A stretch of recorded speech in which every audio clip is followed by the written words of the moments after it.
Welcome to This Explainer. Let's be totally honest for a second, okay? Looking for a job right now, or even just trying to hold on to the one you already have, it's exhausting. It really feels less like a fair exchange of your time for money and more like this endless, soul-crushing marathon where somebody keeps moving the finish line.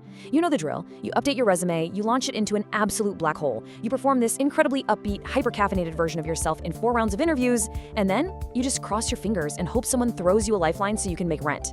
The whole system is just built on friction. But today, we're digging into a fascinating blueprint from our source material that asks a pretty radical question.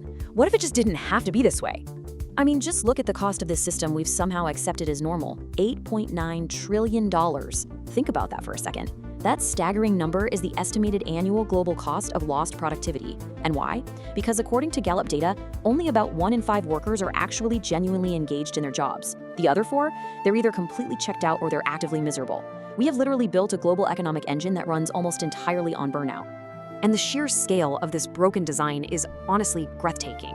Right now, worldwide, over 400 million people are either unemployed or they want work and aren't even being counted. And meanwhile, the people actually inside the system, they're facing a reality where burnout isn't just a trendy buzzword anymore. It's officially recognized by the World Health Organization as a legitimate occupational phenomenon. The workers treated basically like a trapped participant in a really badly designed, coercive maze. Which brings us to Section 1, the modern employment maze. Okay, let's dive into this.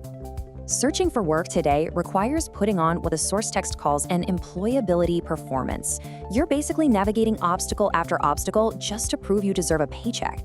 Take this completely wild statistic, for example. Recent analysis from the hiring platform Greenhouse found that between 18 to 22% of job postings on their platform were ghost jobs. Yeah, ghost jobs. These are totally fake listings kept live with absolutely zero intention of hiring anyone. Why on earth do companies do this? Well, sometimes it's to make it look like the company is booming and growing, but often it's a psychological tactic to make their current employees feel, replaceable. It just adds pure unnecessary friction to the whole job hunt. So to fight back against this maze, workers are forced to resort to pure absurdity. We are literally in the middle of an AI arms race right now. Employers are using automated systems to instantly reject candidates, often with zero human review.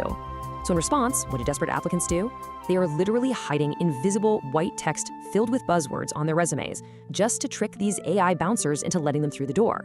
The actual human being and the actual job itself become almost entirely incidental to this bizarre technical game of hide and seek. The source text we're analyzing today really pulls no punches regarding the philosophy behind all of this. It describes this modern corporate attitude, this weird idea that a paycheck is some generous favor and that we have to constantly justify our basic right to survive as a slavery mind in respectable clothes. It points out this totally upside-down accounting we do. Think about it. All the infrastructure, the science, the language, the laws our economy relies on, those were built by generations before us. No corporation invented math. Nobody copyrighted the alphabet. That inheritance belongs to humanity as a whole, yet the current system acts as if corporations are the sole rightful owners of its dividends. Okay, let's shift gears from all this corporate dread into a much more optimistic, kind of solar punk vision of the future. The source actually proposes an entirely new architecture for work. But before we get to the cool tech stuff, we have to address the biggest reflex objection that always pops up when we talk about redesigning work and removing the threat of starvation. And that is, if survival is unconditional, will anybody still work? Let's look at Section 2, the Unbreakable UBI-4. In this new framework, Universal Basic Income, or UBI, is not charity. It's not a handout. It's actually the public finally collecting the dividend they are already owed.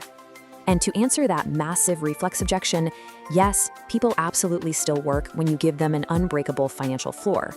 The evidence is literally hiding in plain sight. Take Give Directly's 12-year study in Kenya.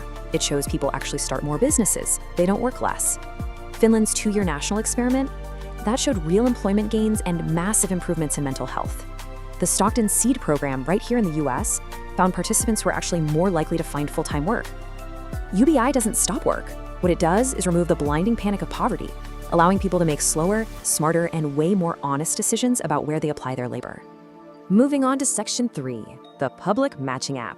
So once you have that unbreakable floor, you can actually rebuild the entire infrastructure of hiring. Enter the proposed Public Matching App. This isn't some private job board designed to scrape and sell your data. It's free, digital, public infrastructure. And this brilliantly illustrates how seamless this new reality could be. Instead of the maze, you get a clean, familiar interface. Step 1. You build a living profile, not a static, dead PDF resume, but a dynamic record of your actual skills and needs. Step 2, a mutual match. It borrows directly from dating apps. Both the worker and the verified employer have to swipe right, basically. They both have to say yes before a connection is even made. Step 3 is a structured video call directly inside the app, where expectations are crystal clear. And step 4, a plain language contract that lives on a secure public ledger. No more 50-page legal documents filled with jargon designed to trick you. Let's just contrast this with what we have right now. The old maze is built on scattered PDFs, fake ghost jobs, and opaque AI that acts like a club bouncer. The new app, though, built on verified employers, clear ranges for pay, and totally transparent AI. In this new system, AI actually acts as an honest broker. It lives inside the public platform and physically blocks employers from setting discriminatory filters. It literally stops them from hiding illegal clauses in contracts. It levels the playing field instantly.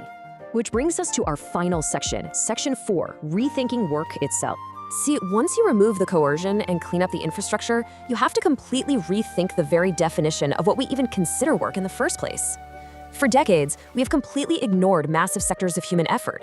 The International Labor Organization estimates that 708 million women and 40 million men are completely out of the formal workforce due to unpaid care responsibilities. That's a staggering amount of hidden labor. In this new blueprint, that time spent caring for elders or raising kids, that isn't a gap in your resume that you have to nervously apologize for. It's recognized as deeply valuable work that builds real, quantifiable skills, things like scheduling, crisis management, medical literacy, skills you can actually choose to make visible right on your living profile. What's really beautiful about this new ecosystem is how all the fragmented, stressful pieces of adult life finally snap together. Because your contract lives on this public ledger, you get what the source calls a portable benefits backpack. Your health coverage, your training credits, your retirement, they follow you, not your employer. You can easily form worker co-ops right in the app. You can pick up supported 2-hour microshifts without losing any of your protections. Now, what's really interesting about this slide is perhaps the most anticlimactic, beautiful relief of all, auto-filed taxes. Since the ledger already sees your contracts and your payments, the system just calculates your taxes in the background. You just review it, click confirm, and you're done. No more doing complex math just to stay out of jail.